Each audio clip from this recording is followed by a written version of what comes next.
आपल्या या भिवंडी तालुक्यातील आणि हे कोशिंबी गाव, या कोशिंबी गावातील जय दुर्गा माता मित्र मंडळ कोशिंबी आयोजित सार्वजनिक नवरात्र उत्सव आणि हा उत्सव या ठिकाणी आपण साजरा करत असताना अश्विनी शुद्ध प्रतिपदा जवळजवळ म्हणजेच सोमवार दिनांक 22/9/2025 ते शुक्रवार दिनांक 3/10/2025 या कालावधीमध्ये या ठिकाणी आपण अनेक कार्यक्रमांचं आयोजन केलेलं आहे। या ठिकाणी या कार्यक्रमांचं आयोजन करत असताना मग अगदी आरतीपासून हरिपाठापासून प्रवचन अनेक प्रकारच्या कार्यक्रमांचं आयोजन या ठिकाणी केलेलं आहे। हा भव्य दिव्य असा कार्यक्रम या ठिकाणी संपन्न होत असताना गेली 20-21 वर्षापासून हा कार्यक्रम या ठिकाणी आपण आपल्या ग्रामस्थांच्या सहकार्याने संपन्न करत असतो, आयोजित करत असतो। एखाद्या धार्मिक कार्याला सुरुवात करणं सोपं आहे, टिकवणं कठीण आहे, बरं का। आणि सर्वप्रथम या ठिकाणी हा कार्यक्रम 21-22 वर्ष संपन्न होत असताना या कोशिंबी गावातील ग्रामस्थ, भाविक भक्त, आध्यात्मिक क्षेत्रातील विविध प्रकारचे कलावंत, तरुण वर्ग, बालगोपाल, महिला वर्ग, वरिष्ठ मंडळी जे जे तन मन धनाने या ठिकाणी सहकार्य करतात त्यांच्या सगळ्यांच्या चरणी सर्वप्रथम मी नतमस्तक होतो। कारण घरातलं काम करायचं म्हटल्यानंतर मनुष्य सगळ्यात पुढे सरसावत असतो, पुढे जात असतो। आपल्या संसाराचं कार्य करायचं, घरचं काम करायचं म्हटल्यानंतर माणसाची पहिली हजेरी असते, माणसाचा उत्साह वेगळा असतो। पण धार्मिक कार्य करायचं म्हटल्यानंतर मनुष्य कच खातो, जरा मागे सरतो। पण खऱ्या अर्थानं हे धार्मिक कार्य या ठिकाणी संपन्न होत असताना आपण सर्वजण या ठिकाणी तनमन धनाने हा कार्यक्रम आयोजित करत असता आणि विशेष म्हणजे जी काही सेवा आपल्या वाट्याला येईल ती सेवा नम्रपणे करण्याचं काम या ठिकाणी आपण सर्वच ग्रामस्थ करत असता। पुन्हा एकदा सर्वांच्या चरणी नतमस्तक होतो। खर तर देवीची रूप अनेक आहेत आणि अनेक रूपाने ती देवी या ठिकाणी कार्य करत असते। त्या देवीचं स्तवन करत असताना असं म्हटलेलं आहे, या देवी सर्व भूतेषु मातृरूपेण संस्थितः नमस्तस्यै नमस्तस्यै नमस्तस्यै नमो नमः। ती देवी मातेच्या रूपाने कार्य करते, ती देवी शक्तीच्या रूपाने कार्य करते। या देवी सर्व भूतेषु शक्ती रूपेण संस्थितः नमस्तस्यै नमस्तस्यै नमस्तस्यै नमो नमः। तीच देवी आमच्याकडे विद्याच्या रूपाने कार्य करते, विद्ये रूपेण संस्थितः। तीच देवी आमच्याकडे बुद्धीच्या रूपाने कार्य करते, बुद्धी रूपेण संस्थितः। तीच देवी आमच्याकडे क्षमा, दया आणि शांती रूपेणे कार्य करत असते, म्हणून क्षमा रूपेण संस्थितः, दया रूपेण संस्थितः, शांती रूपेण संस्थितः। नमस्तस्यै नमस्तस्यै नमस्तस्यै नमो नमः। अनेक रूपाने कार्य करणाऱ्या त्या देवीची जर आम्हाला ओळख घ्यायची असेल तर त्यासाठी आम्हाला ज्ञानचक्षुची गरज आहे। ज्ञानचक्षुने आम्हाला त्या देवीची ओळख होईल, अन्यथा आम्ही दृश्यच पाहत राहू आणि जोपर्यंत आम्ही दृश्य पाहत असतो तोपर्यंत आम्हाला देवाची आणि देवीची काय ओळख होत नसते। दृश्यातीत असलेली जी देवी आहे, दृश्यातीत असलेला जे देवाचं स्वरूप आहे ते जर आम्हाला पाहायचं असेल तर त्यासाठी आम्हाला ज्ञानचक्षु प्राप्त करून घ्यावा लागणार आहे। आणि म्हणून ते ज्ञान आम्हाला प्राप्त व्हावं, ते मार्गदर्शन आम्हाला मिळावं या उद्देशाने या ठिकाणी आपण ही प्रवचन सेवा आयोजित केलेली आहे। खरं तर आम्ही धर्म कार्य करतोय, देवीचं अधिष्ठान जे या ठिकाणी आम्ही लावलेलं आहे, अर्थात मूर्ती रूपाने या ठिकाणी जे आम्ही अनेक दिवस देवीचं कार्य करतोय, पूजा करतोय, त्या देवीची पूजा घडावी म्हणून या ठिकाणी आम्ही तिची स्थापना केलेली आहे। त्या देवीचं उपवास घडावा म्हणून या ठिकाणी आम्ही स्थापना केलेली आहे।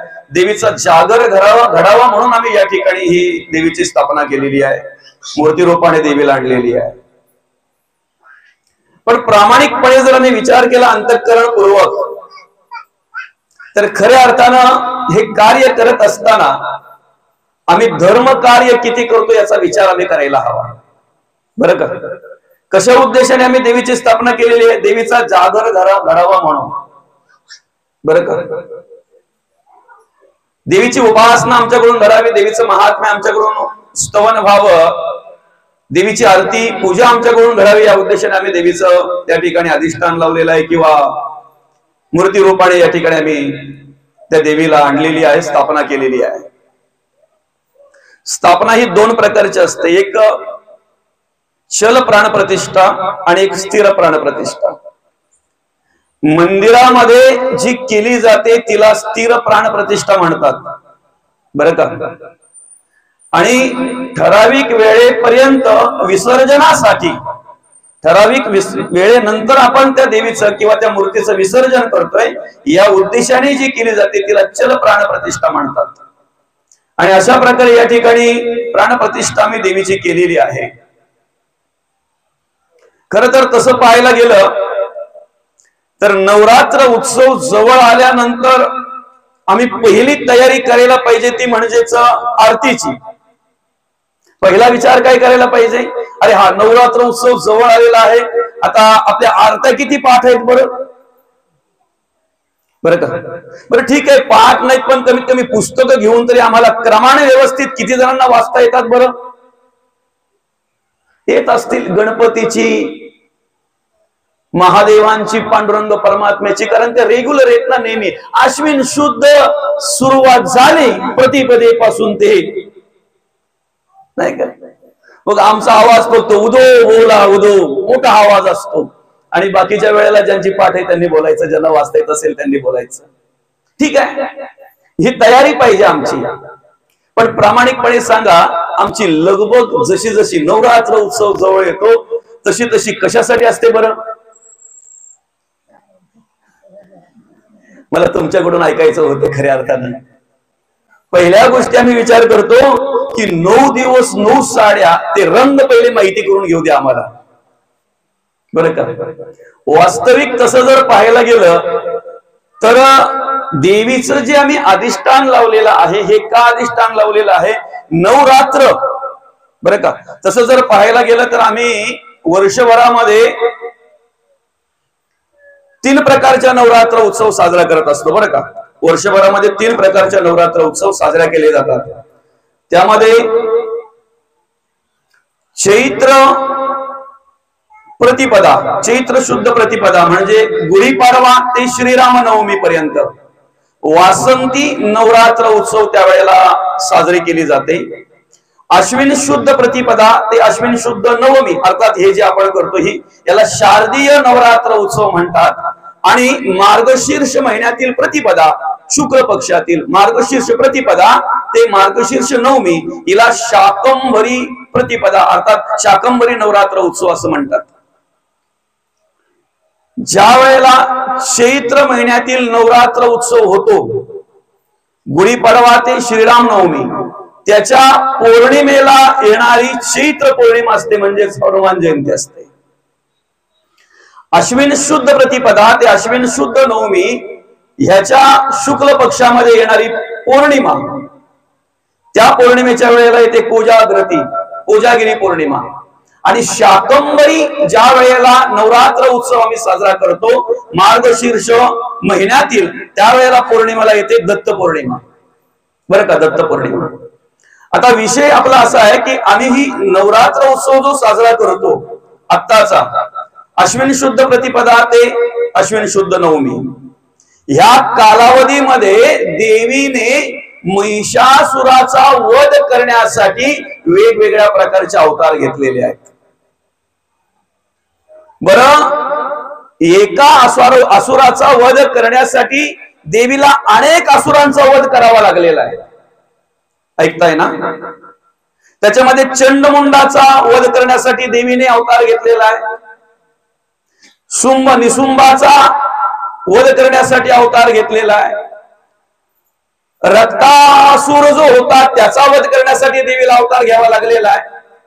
देवी महात्म्य आम्हाला असं सांगतंय की रात्रंदिवस देवीने 9 दिवस आणि 9 रात्र न थांबता त्या असुरांचा वध करण्यासाठी युद्ध केलं आणि म्हणून आम्ही नवरात्र उत्सव या ठिकाणी एक त्या देवीचं स्मरण व्हावं या उद्देशाने आयोजित करत असतो।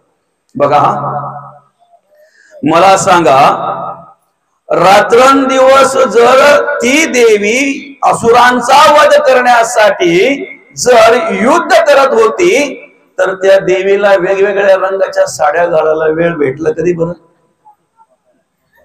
काही संबंध आहे का रंगाचा आणि साड्यांचा आणि देवीचा आणि नवरात्र उत्सवाचा? काही संबंध आहे? म्हटलं ना तुम्हाला, तुमच्याकडे कुठे काय वाचनात आला असेल पुराणात, शास्त्रामध्ये, कुठल्या अध्यायामध्ये तर सांगा मला, मी उद्यापासून सांगतो प्रवचनातून, बाबा ठीक आहे। आता दुसरा विषय असा आहे, उत्सव आम्ही का साजरा करतो तर उत्सव आमचा उत्साह वाढवतोय, बरोबर आहे की नाही बेटा?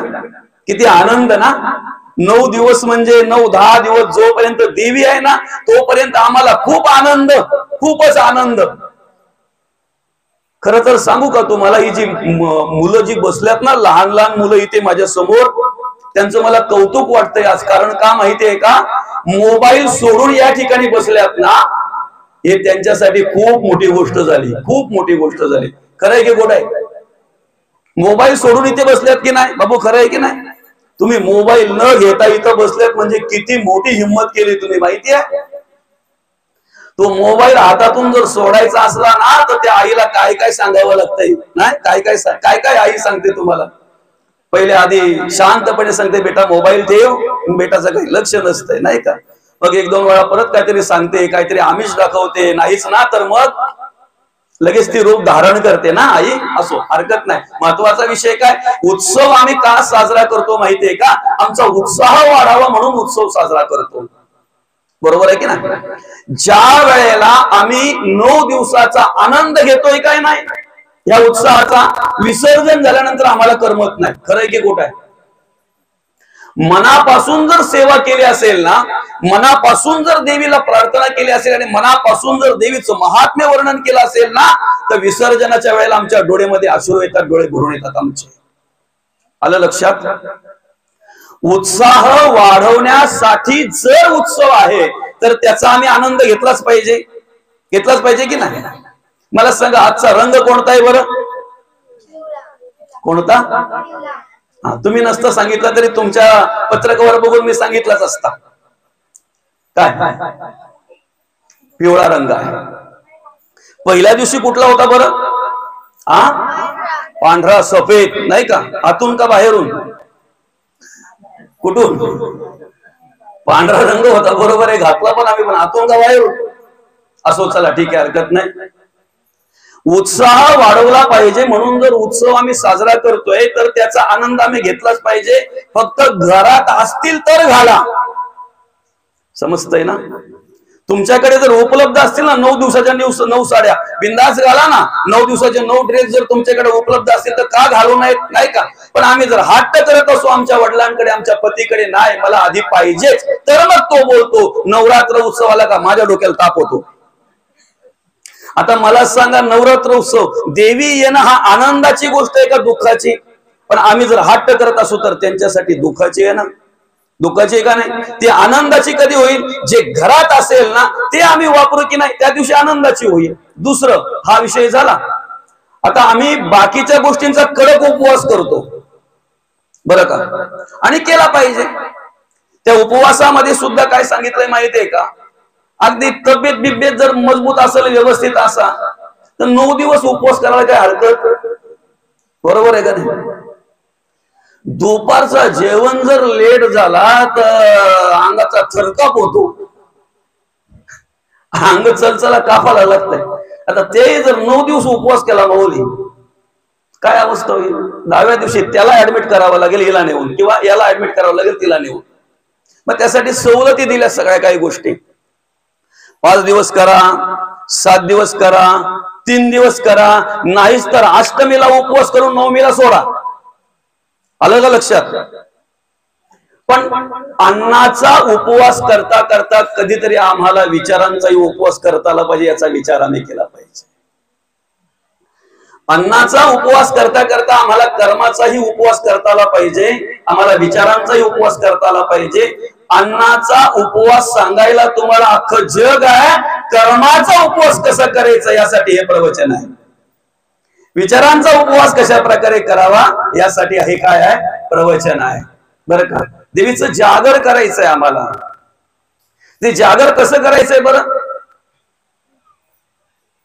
आम्ही फक्त जागवतो, आणि जागवण्यासाठी काय काय चालू आहे तसं जर पाहायला गेलं ना, तर आपल्या खेड्यापाड्यामध्ये तरी आतापर्यंत बरं आहे का आपण जे काही धार्मिक कार्यक्रम आहेत ना दादा, तेच आयोजित करतोय. आता मी बघितलं तुमच्या पत्रकावर सगळे धार्मिक कार्यक्रम, मुलांनी आनंद घ्यावा, महिलांनी आनंद घ्यावा, मस्त की सर्व ग्रामस्थांनी महिलांनी सहभागी व्हावा, अशा प्रकारचे कार्यक्रम आहेत सगळे.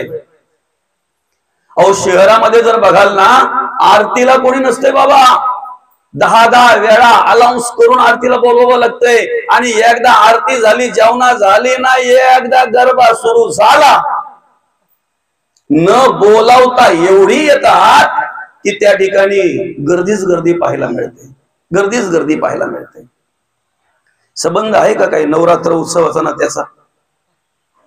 आहे.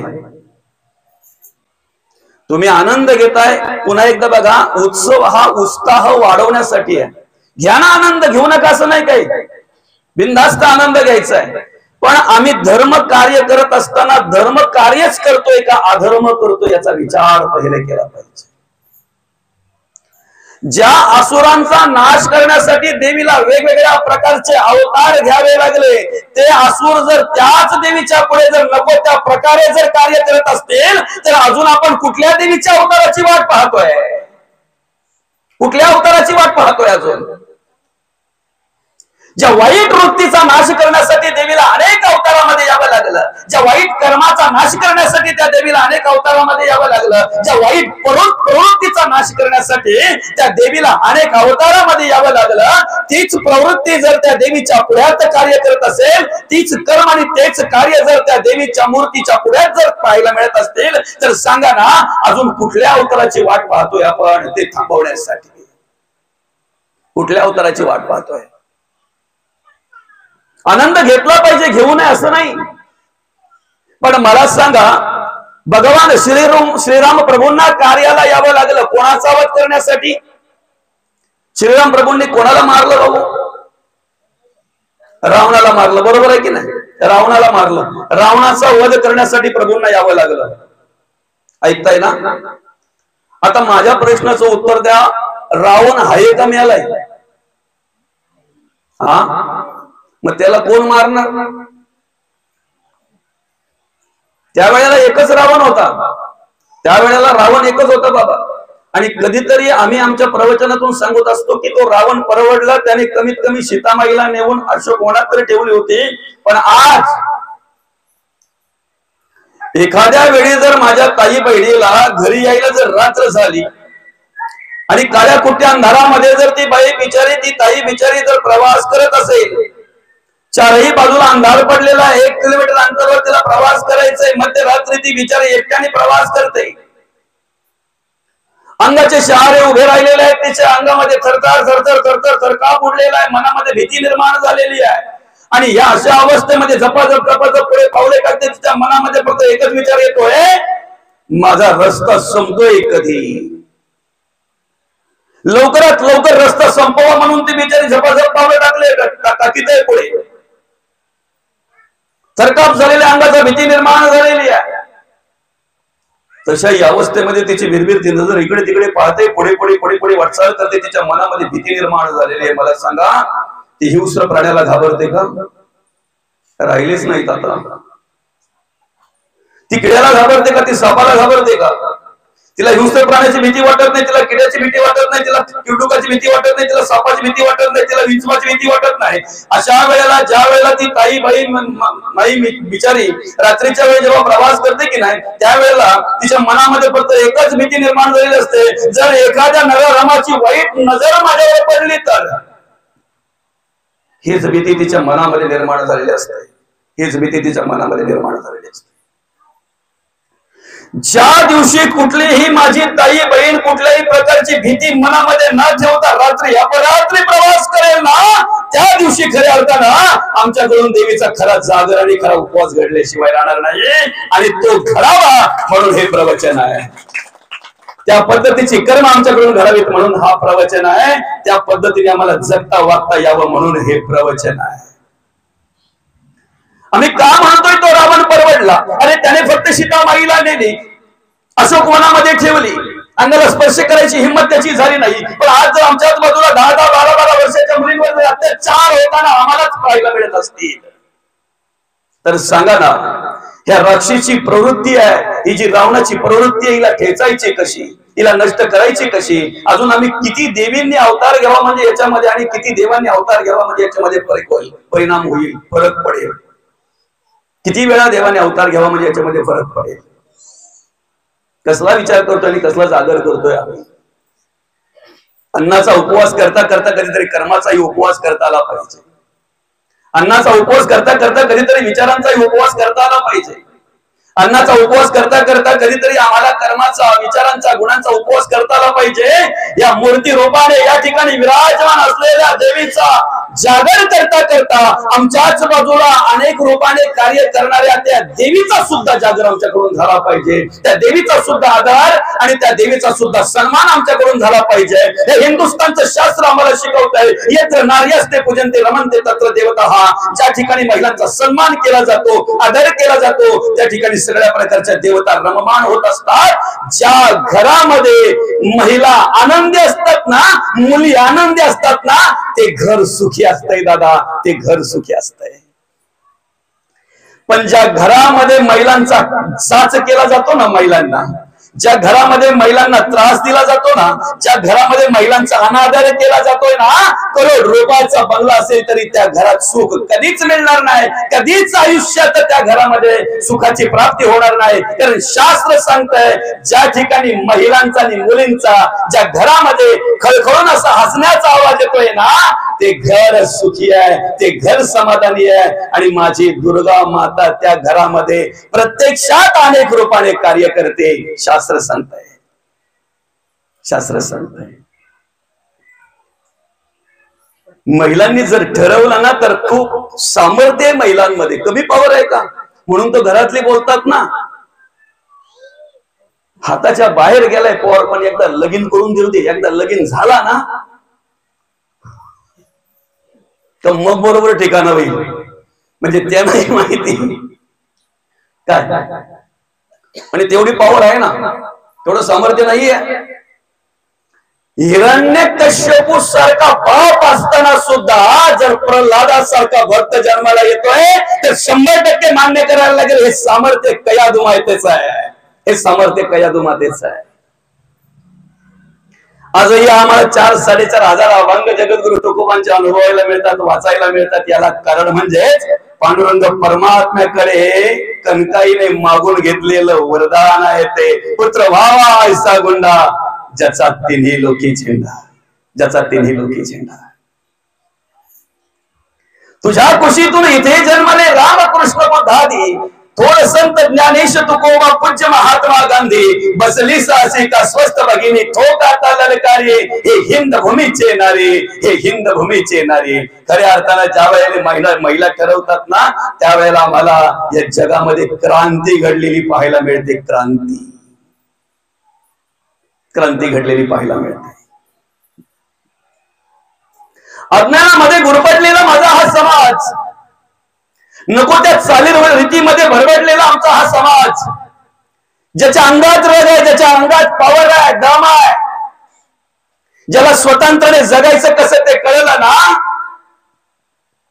त्याने धर्म कार्य कशा प्रकारे करावं, त्याने देव कार्य कशा प्रकारे करावं, त्याने समाज कार्य कशा प्रकारे करावं. आणि खऱ्या अर्थानं याची प्रेरणा देणाऱ्या पुण्यश्लोक अहिल्याबाईंचा हा महाराष्ट्र आहे.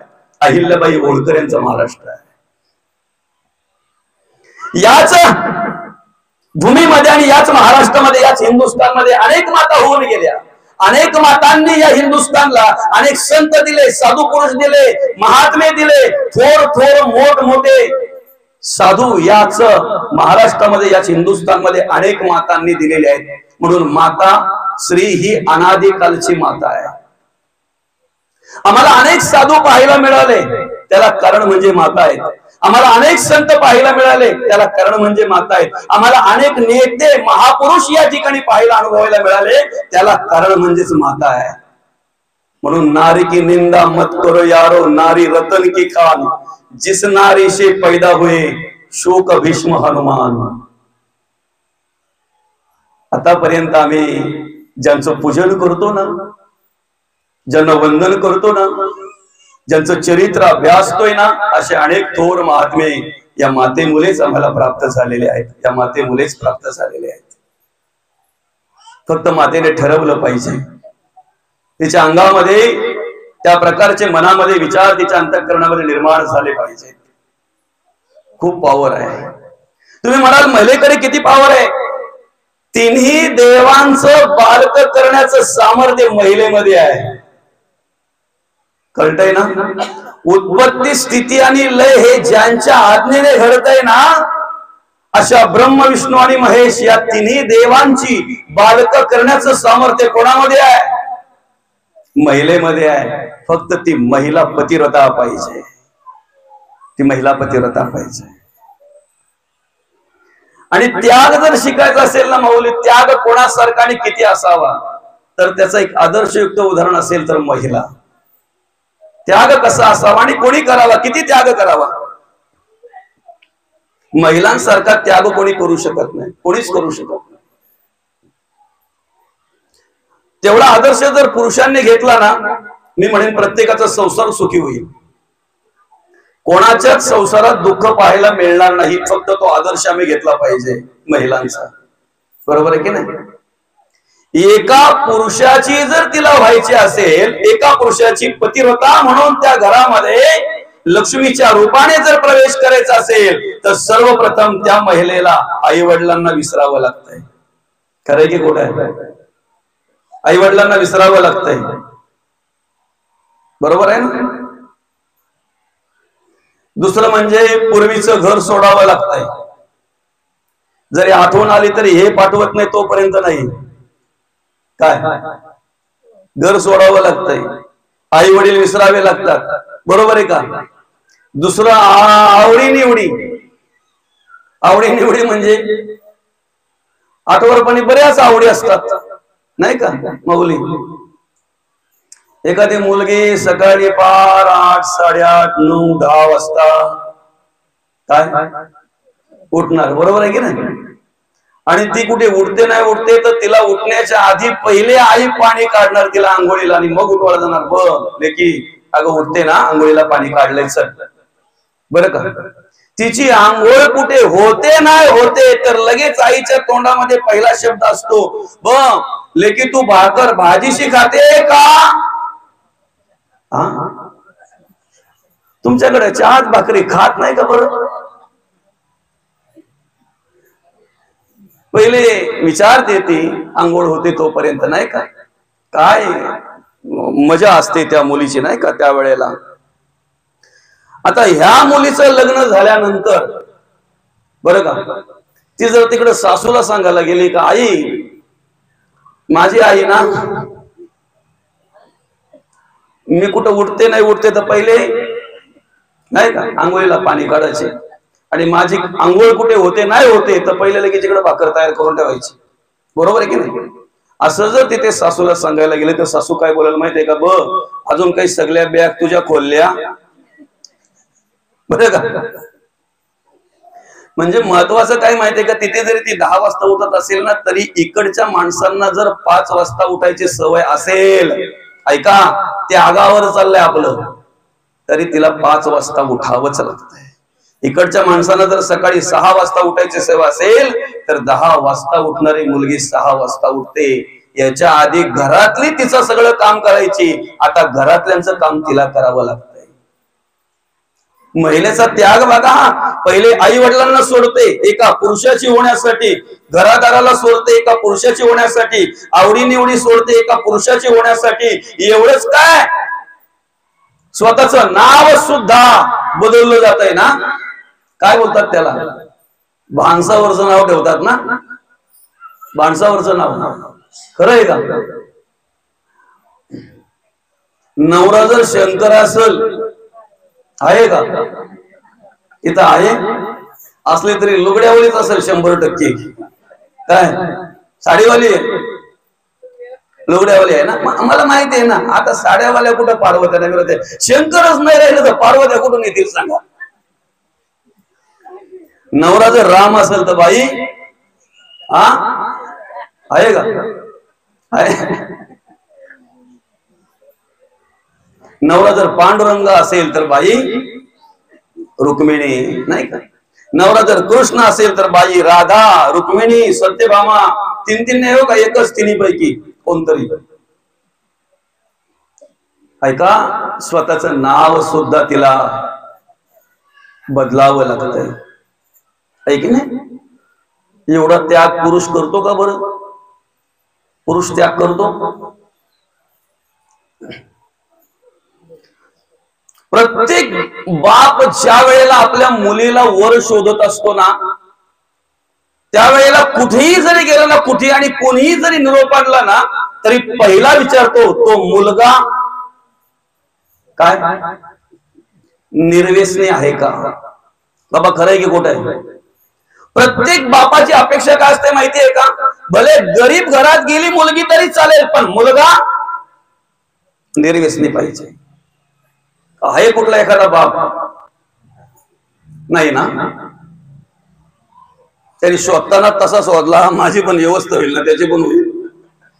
तो किती जरी व्यवस्थेवाला असला ना, किती माऊली स्वतः किती जरी व्यवस्थेवाला असला ना, तरी त्याला जावई मात्र निर्व्यसनीच पाहिजे, हीच अपेक्षा असते त्याला. तो स्वतः कसाही असू द्या ना. ज्या वेळेला मी माझ्या बहिणीला वर शोधायला जातोय ना, त्या वेळेला माझ्या मनामध्ये एकच विचार असतो, भले गरीब का ना होईना, पण निर्व्यसनी पाहिजे, निर्व्यसनी पाहिजे. आणि प्रत्येक भाऊ बहिणीसाठी काय आणि प्रत्येक बाप मुलीसाठी काय अशाच प्रकारचं वर शोधत असतो. ऐका दादा. आणि त्याच पद्धतीने त्या मुलीला त्या ठिकाणी दिली जाते, कन्यादान केलं जाते, त्या बहिणीला त्या ठिकाणी पाठवली जाते, पाठवणी केली जाते बहिणीची. आता काही पहिल्यापासूनच असतात, पण थोडा कंट्रोल करतात 1-2 महिना सुरुवातीला. लग्न झालं का 1-2 महिना कसं तरी काढतात त्या. दुसऱ्या तिसऱ्या महिन्यामध्ये किंवा चौथ्या महिन्यामध्ये त्या मुलीला समजतं की माझा नवरा 1 नंबर काय आहे. मला त्याला बोलायला लावता आता. ऐका, किती त्याग असावा महिलेचा, किती त्याग असावा.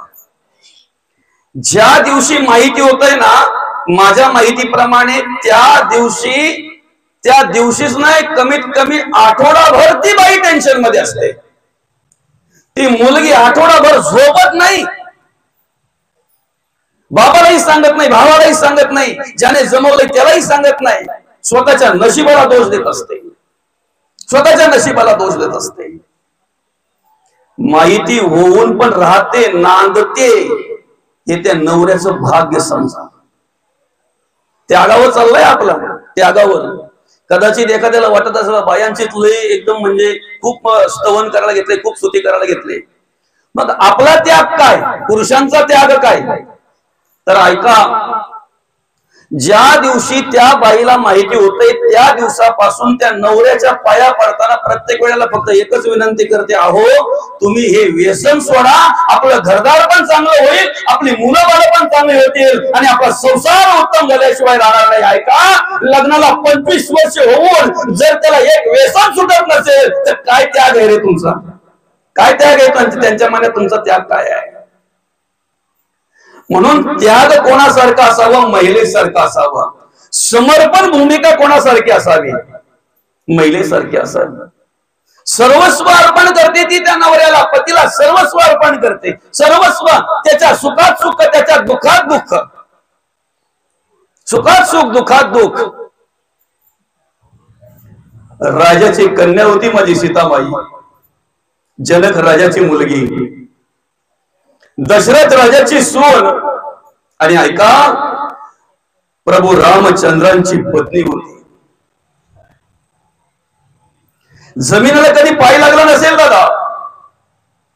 पालखीत फिरणारी माझी सीतामाई, 4 दासी आजूबाजूला तिच्या सेवेसाठी असायच्या. स्वयंपाक करायचा आणि स्वतः घ्यायचं लांबच गेलं. ज्या वेळेला वनवासाला जायचं त्या वेळेला वनवास सांगितलं कोणाला बरं? वनवास सांगितला श्रीराम प्रभूंना, ना सीतामाईला ना लक्ष्मणाला.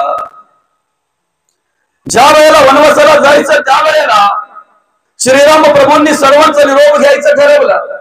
आणि सर्वांचा निरोप घेत असताना ज्या वेळेला सर्वांचा निरोप घेता घेता घेता घेता ज्या वेळेला सीतामाईच्या पुढ्यात गेले प्रभू रामचंद्र, आणि गेल्यानंतर भगवान हात जोडून उभे आहेत. सीतेला सांगतायत, माईला सांगतायत, अगं गेलो काय ना आलो काय, 14 वर्षे आता निघून जातील. समजवण्याची भूमिका बघा कशी आहे, समजवण्याची पद्धत बघा कशी आहे. 14 वर्षे आता निघून जातील, गेलो काय आणि आलो काय तुला समजणार